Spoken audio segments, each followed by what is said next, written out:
সাংবাদিকদের আন্দোলনের জের নিজের ভুল স্বীকার করে ক্ষমা চাইলেন নবগ্রামের ভিডিও। জানা যায়, কয়েকদিন পূর্বে নবগ্রাম ভিডিও অফিসের খবর সংগ্রহ করতে গিয়ে নবগ্রাম ভিডিও দ্বারা হেনস্থার শিকার হন দুজন সাংবাদিক।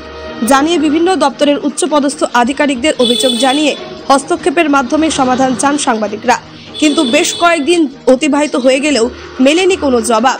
অবশেষে সাংবাদিকদের হেনস্থার প্রতিবাদে বাধ্য হয়ে নবগ্রাম ভিডিও অফিস প্রাঙ্গণে অবস্থান বিক্ষোভে বসেন সাংবাদিকরা।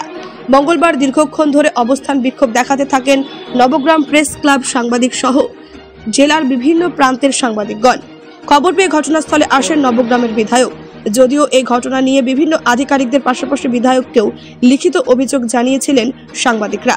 তিনি ঘটনাস্থলে এসে কথা বলেন সাংবাদিকদের সঙ্গে। সাংবাদিকরা ভিডিওকে নিঃস্বার্থভাবে ক্ষমা চাওয়ার দাবি জানান বিধায়ককে ঘিরে।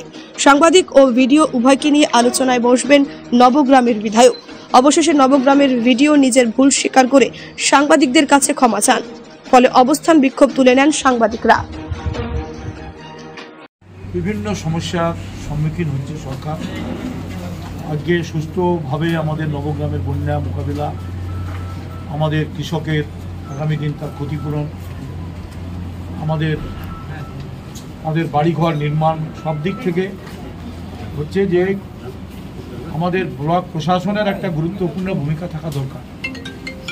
আমরা আশা করব সেই গুরুত্বপূর্ণ ভূমিকা নিশ্চয়ই ব্লক প্রশাসন তারা করবেন, সেই ভূমিকা পালন করবেন। এবং এই বিষয় নিয়ে সাংবাদিক বন্ধুদের যে দাবিগুলো আপনারা বললেন, আমি এসেছি যে আমি চাই না যে এরকম একটা বিশৃঙ্খল অবস্থা তৈরি হোক। আমি ভিডিও সাহেবের সাথে কথা বলছি, আমার কর্মদক্ষগণ দু একজন আছেন এখানে, তাদেরকে নিয়ে যাচ্ছি। এবং যদি প্রতিনিধিত্বমূলক আলোচনা হয় তাহলে বাইরে আলোচনা হয় না, ঘরের ভিতরেই আলোচনা করতে হয়। 2-3 জন 4 জন আপনারা 5 জন যেতে পারেন।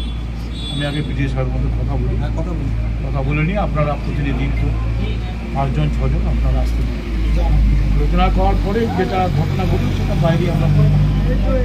বাইরেই বলবো। কিন্তু আপনাদের আন্দোলন, আপনারা সাংবাদিক বন্ধুবান, আপনারা তো মানুষের কাছে সত্য ঘটনা তুলে ধরেন, মানুষের সমস্যার কথা নিয়ে আপনারা প্রতিদিন লড়াই করছেন, আপনারা কাগজের মধ্যে দিয়ে আপনারা প্রতিবাদ করছেন। বিভিন্ন ঘটনা নিরপেক্ষতা, বিভিন্ন ঘটনার সত্যতা, এইসব নিয়ে আপনাদের সংবাদ মানুষের কাছে তার বিপদ সেই সংবাদ তুলে ধরছেন।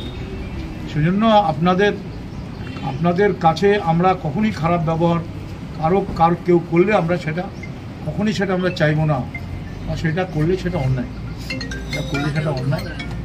আমি নিশ্চয়ই মাননীয় বিজয়